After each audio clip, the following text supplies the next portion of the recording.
मुझे जयपुर जाना होगा, सब्जी मंडी या फ्रूट मार्केट में है मेरे सहयोगी केजे श्रीवत्सन। उसके बाद कपिश जी आपके पास आऊंगी, जरा वहां के दाम बता दीजिए केजे श्रीवत्सन।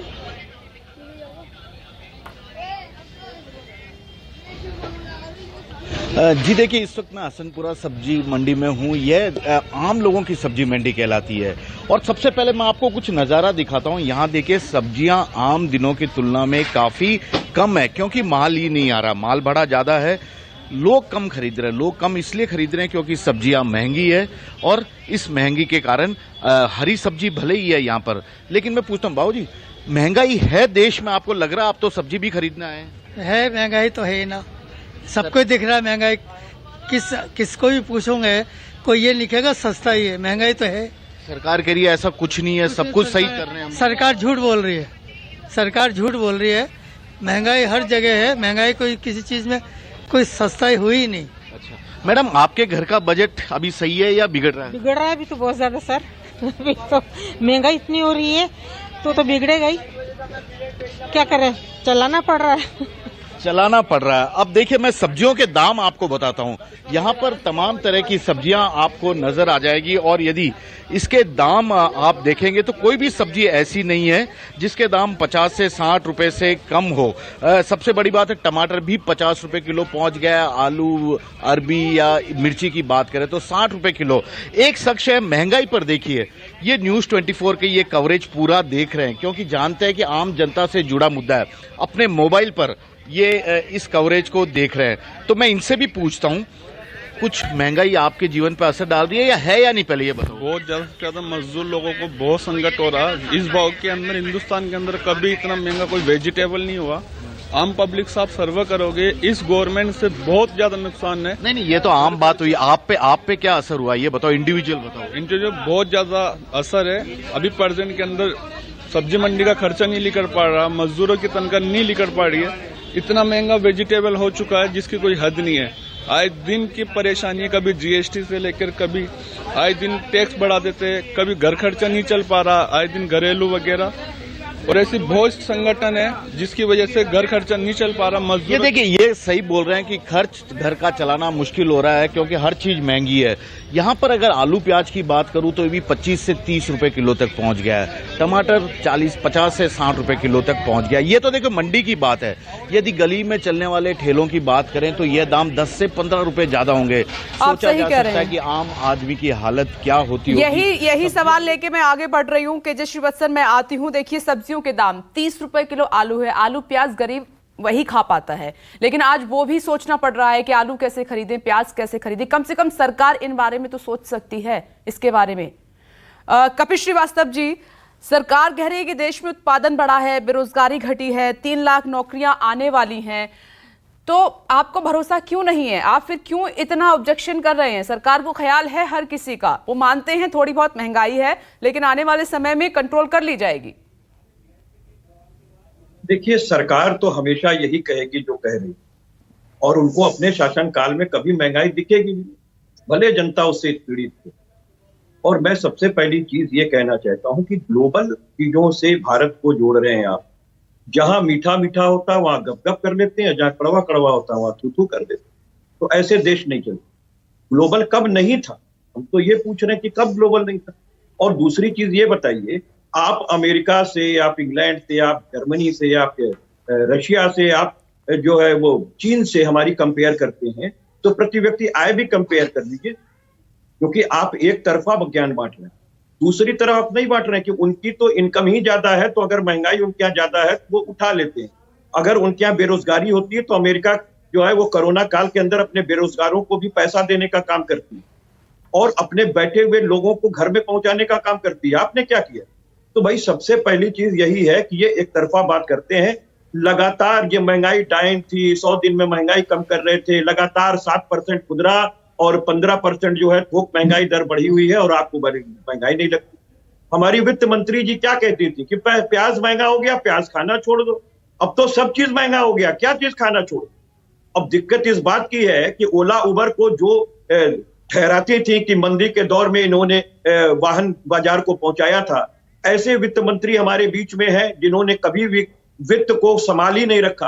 आप सोचिए कि 10% के आसपास पे इनको यूपीए सरकार से मिली थी जीडीपी, और ये ला करके कोरोना काल से पहले ही 3% पे कर दिए और उसके बाद माइनस में चले गए। आज भी इकोनॉमी उतार नहीं पाए और मंदी के दौर से पूरा विश्व गुजर रहा है, तो आप भी गुजर रहे। अब आप मंदी के लिए दोषी ठहरा है। 2012 से 2014 के बीच भी मंदी आई थी। उस समय अमेरिका के ना जाने कितने बैंक बैंकरप्ट हो गए थे, लेकिन बावजूद के भारत के अंदर किसी की 1 रुपए तनख्वाह कम नहीं हुई थी और कोई बैंक बैंकरप्ट हुआ ही नहीं। तो ये थी यूपीए सरकार की ताकत और मनमोहन सिंह का ब्रेन। कम से कम इसको मानना चाहिए कि आपके पास आज भी तमाम ऐसे इकोनॉमिक्स के ब्रेन हैं जिन्होंने पॉलिटिक्स को भी देखा है और जिन्होंने अर्थशास्त्र को भी देखा है। अगर आप उनसे कुछ सबक ले लेंगे तो आपका बुरा नहीं होगा। प्रोग्राम राजन जी से ही आप ले सकते हैं, लेकिन नहीं। कपिल जी, मुझे याद है कि बीजेपी जब सत्ता में आई थी तो महंगाई को ही मुद्दा बनाकर सत्ता में आई थी, याद है आपको कपिल जी? मैं आती हूँ, दोबारा इस पर रिएक्शन लूंगी आपसे कपिल जी। मेरे 2-3 सहयोगी और हैं, क्योंकि आज हम हिंदुस्तान की जनता से महंगाई पर बात कर रहे हैं। मानस श्रीवास्तव, सीधे मैं लखनऊ ले चलती हूँ, वहां पर वो लोगों के साथ मौजूद हैं। मानस, जरा लखनऊ के लोगों से बात कीजिए। ये जो जीएसटी लगा है, पेट्रोल डीजल महंगा हुआ है, एलपीजी सिलेंडर महंगा हुआ है, इन सब ने उनकी जिंदगी पर क्या असर डाला है और सरकार ने जो बात कही है उस पर कितना भरोसा है, क्या कहना है उनका?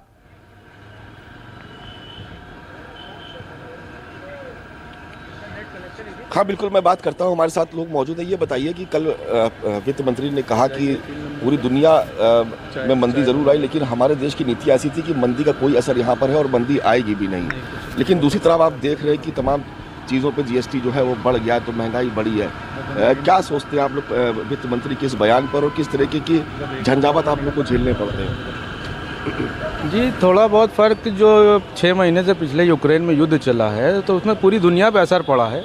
हमारे भारत पे तो बहुत कम असर पड़ा है और बाकी देशों में तो तबाही आई है। जैसे आप श्रीलंका देख लीजिए किस तरह से बर्बाद हुआ है।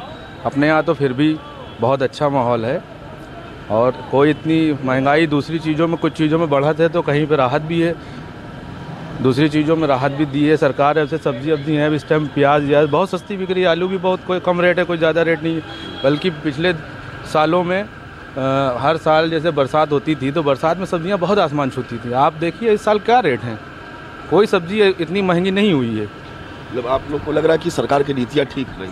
सरकार की नीतियाँ ठीक हैं, सरकार अपने हिसाब से चलाएगी भारत देश को पूरा। अब वो भी समझते हैं कि हमें पूरे भारत देश को लेके चलना है, कोई एक स्टेट को या एक उसको लेके तो चलना नहीं है। तो नीति अपने हिसाब से अच्छी लेके चलेंगे वो।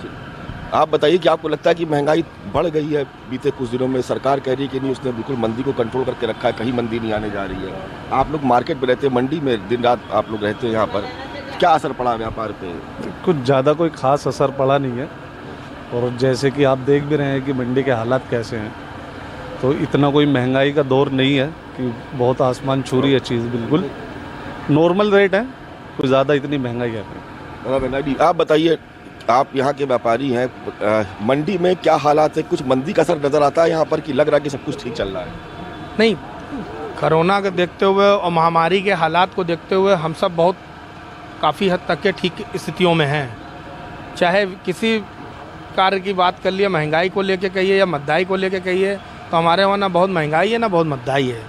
अब रही बात बरसात जैसे मौसम में, भगवान के आगे कोई दुनिया नहीं चलती है, वही चलाने वाला है। तो मानी सी बात है, देखिए कितने स्टेट बह गए हैं, वहाँ ना महंगाई का पता है ना महंगाई का पता, पूरे घर सुधा लोग बह गए हैं। मगर हमारे यूपी में फिर भी बहुत गलीमत है। चाहे आलू की बात कर लिए, रोज़मर्रा की चीज़ें, चाहे प्याज की बात कर लिए, प्याज हमारे वहाँ 12 से 14 रुपये किलो, आलू 16 से 18 रुपये किलो है। और अन्य सब्जी भी जो मान लीजिए है वो काफ़ी हद तक ठीक है। मानस, समझ गए।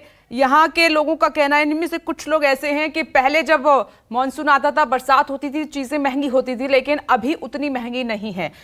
राजीव, मैं इन सब के बीच ये कहना चाहती हूँ कि जो अमीर लोग हैं, जिनके पास पैसा है, जो चीज़ों को अफोर्ड कर सकते हैं, आप उन पे जीएसटी लगाएं। जो गरीब परिवार डेली दूध तो नहीं, चाय पी लेता है, बच्चे पेंसिल से पढ़ लेते हैं, दाल है, दही है, कम से कम सरकार इन सब से तो बच सकती है।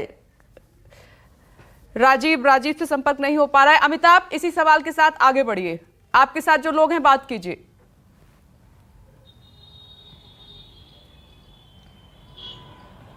जी बिल्कुल, देखिए महंगाई का असर हर तबके पे पड़ा हुआ है, लेकिन अलग अलग पैमाना लोग अब देखते हैं। हमारे साथ कुछ लोग हैं जो यहाँ एसके पुरी में आए हुए थे, सब्जी मंडी में। क्या लग रहा महंगाई किस तरीके से? सर महंगाई जिस तरह से बढ़ रहा है, ये आने वाले दिन में ये श्रीलंका की स्थिति होगी, लोग रोडों पे निकलेंगे। अब स्थिति ये है, पेंसिल पे जीएसटी लगा दिया, खाद्य पदार्थों पे लगा दिया, लस्सी पे लगा दिया, छाछ पे लगा दिया, दही पे लगा दिया। अब आदमी ये जो असर जो है जीएसटी का जो असर है, वो सीधे आदमी के जेब पे असर पड़ेगा और उसका असर रसोई पे पड़ेगा। तो ये बताइए कहाँ का, क्योंकि आप जीएसटी लगा दे रहे हैं हर बात पे। जैसे आप प्रीपेड मीटर की बात कर रहे हैं, आप प्रीपेड मीटर में आप 5 दिन में 500 रुपये कट रहा है और 3 दिन में 3000, और जिसका सैलरी 10,000 रुपया है तो वो 3000 रुपया महीना मांगे या कुछ और भी लोग हैं। देखिए, इसेंशियल गुड्स पे जीएसटी लगाना, इसका मतलब है देश चंद पूंजीपतियों के वजह से गुलामी की ओर बढ़ रहा है। और जिस गति से महंगाई बढ़ रही है, बहुत जल्द इंडिया में भी सिविल वार होना तय है। तो आदरणीय प्रधानमंत्री जी से निवेदन है कि पूर्ण बहुमत की सरकार आपकी है, इसको कम किया जाए, नहीं तो फिर हालात बद से बदतर होते जाएंगे। क्या लगता है महंगाई? महंगाई बहुत ज्यादा है, खास करके बिहार में हर एक चीज का रेट, तेल हो 200 रुपये के पार है। नहीं, ये बात अमिताभ ठीक है, यानी कि हर वर्ग परेशान है इस महंगाई से, हम सुन रहे हैं।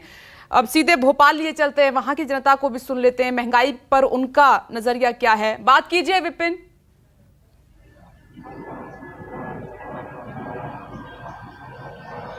बिल्कुल विपनेश, बात करेंगे। कुछ ऐसे लोग हैं जो अभी नई नई नौकरी पर लगे हैं, जो जॉब भी करते हैं, उन पे कितना असर हो रहा है?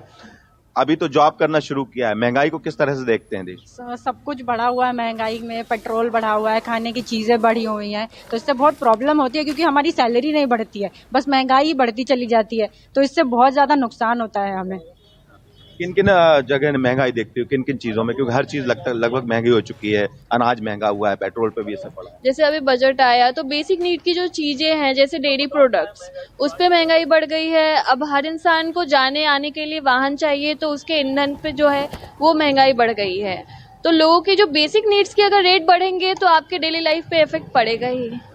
सरकार तो कह रही है ना कि जो महंगाई दर है वो कम करेगी, उसको 7 से भी नीचे लेके आएगी।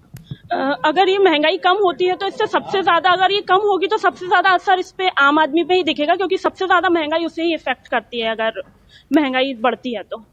देखिए विपिन, समझ भी रहे हैं लोग, यहाँ पर लोग समझ भी रहे हैं कि सबसे ज्यादा ये महंगाई गरीब परिवारों को इफेक्ट कर रही है। तो राजीव, क्यों नहीं सरकार गरीब परिवार के लिए सोच लेती है? जरूरी था कि जो गरीब परिवार रोजमर्रा की चीजें यूज करते हैं उन पर जीएसटी लगाना, टैक्स लगाना, आप बाकी पे लगा देते जो लोग अफोर्ड कर सकते हैं। उनकी कमर क्यों तोड़ी जा रही है?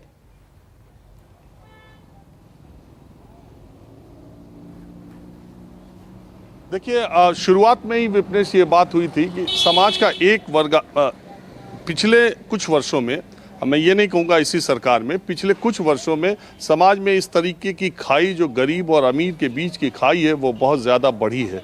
एक बड़ा वर्ग है जो कि लगातार पुष्पित पल्लवित हो रहा है, और कुछ खास लोग हैं जो बहुत ही ज़्यादा आगे जा रहे हैं, और एक बहुत बड़ा वर्ग, मैं कहूँगा आबादी का सबसे बड़ा हिस्सा ऐसा है जो लगातार पीछे होता जा रहा है, जो लगातार दिक्कतों की रोज़ की दिक्कतों से परेशान है।